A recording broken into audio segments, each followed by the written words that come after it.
Olá pessoal, sejam todos bem-vindos a mais uma aula do canal Gênios da Física. Hoje nós vamos dar continuidade ao solucionário do livro-texto Moisés Nussensweig, quarta edição, Mecânica, volume 1, capítulo 12, questão de número 1. Esse capítulo trata sobre dinâmica de corpos rígidos. Então nós vamos fazer a leitura do enunciado e em seguida resolver esse problema. Então, a questão do capítulo 12 é a primeira, né? É essa que nós vamos ler agora nesse momento. Então, demonstre o seguinte teorema dos eixos perpendiculares. O momento de inércia de uma placa, lâmina delgada, plana de forma arbitrária em relação ao eixo OZ, perpendicular a seu plano, com origem O no plano da placa, é a soma dos momentos dos momentos de inércia da placa em relação aos eixos OX e OZ, que formam com OZ OX e OY, que formam com OZ um sistema de eixos ortogonais, tá? Então, além, né, do teorema dos eixos paralelos, né, nós temos também o teorema dos eixos perpendiculares, tá? Então, se você tem aqui uma placa no plano XY, tá? E o eixo Z está saindo aqui desse plano, né?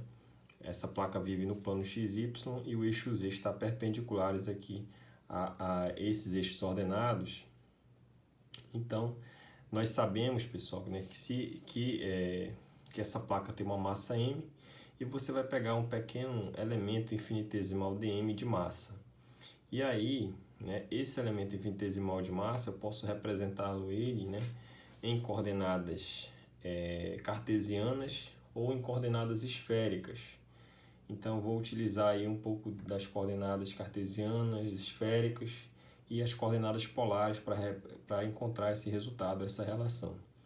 Então, nós sabemos, né, que o momento de inércia ele é integral de r quadrado dm, onde esse r é o braço, né, é a distância ao eixo de rotação, né, dessa massa. Então, para cada eixo que você escolher, você vai ter um r diferente. Então, nós vamos ver aqui, olha.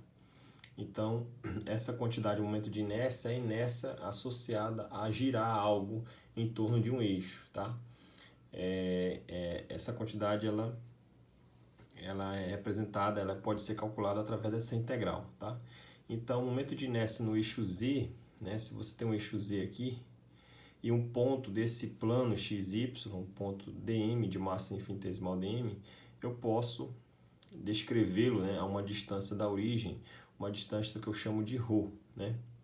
E em relação ao eixo x, você tem um ângulo φ, né, em coordenadas esféricas, tá? E aí, a partir daqui você tem as componentes, né, do momento de inércia em relação aos eixos, né, que eu vou já dizer que é x' e y', já dizer por aqui. Bem, além esse braço, essa distância ρ de 0 até o ponto de massa dm, né, no plano XY, ele pode ser projetado, né, a uma certa distância aqui do eixo Z, né? Essa distância daqui para cá, né, é exatamente a mesma que ρ, tá? Então essa distância ρ é exatamente essa que está aqui, né? É uma projeção que você pode fazer ao longo do eixo Z, né? Essa distância.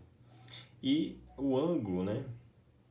O ângulo θ, que é o ângulo polar entre o eixo Z e uma dada direção, exatamente esse ponto aqui, né?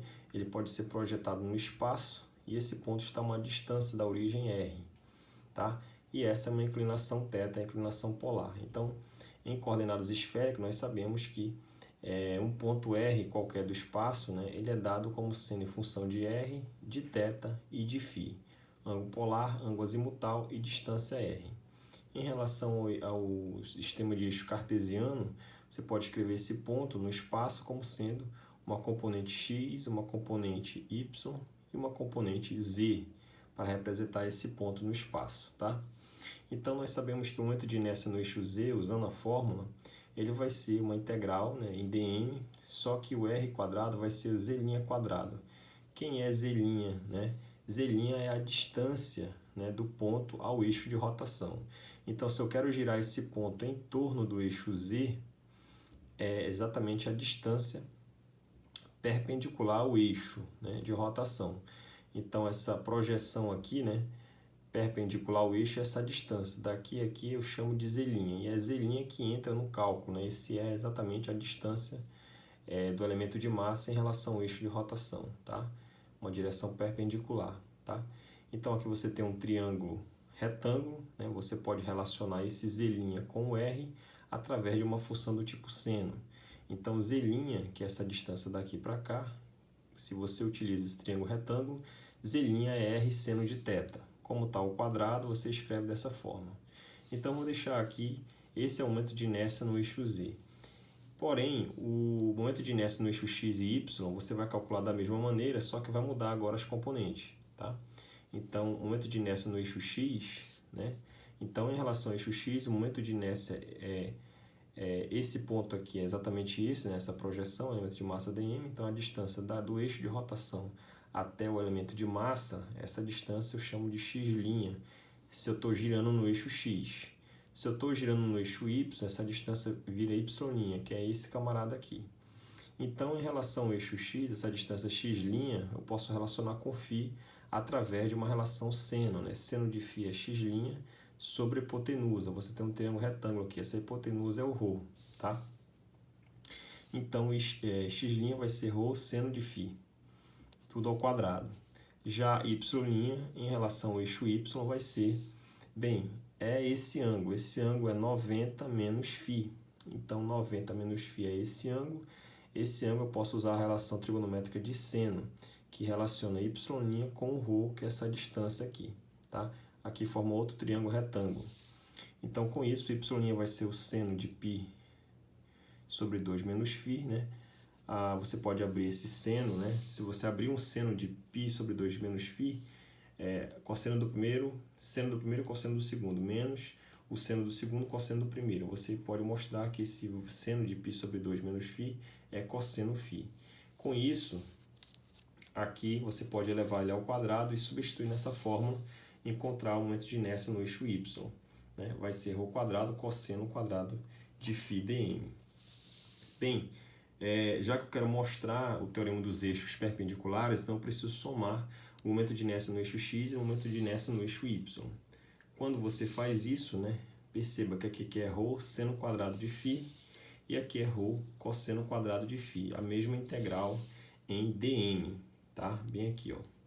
Então, quando você faz isso, você pode juntar tudo e colocar em evidência o ρ quadrado, você vai ter seno quadrado mais cosseno quadrado de φ, é a relação fundamental da trigonometria.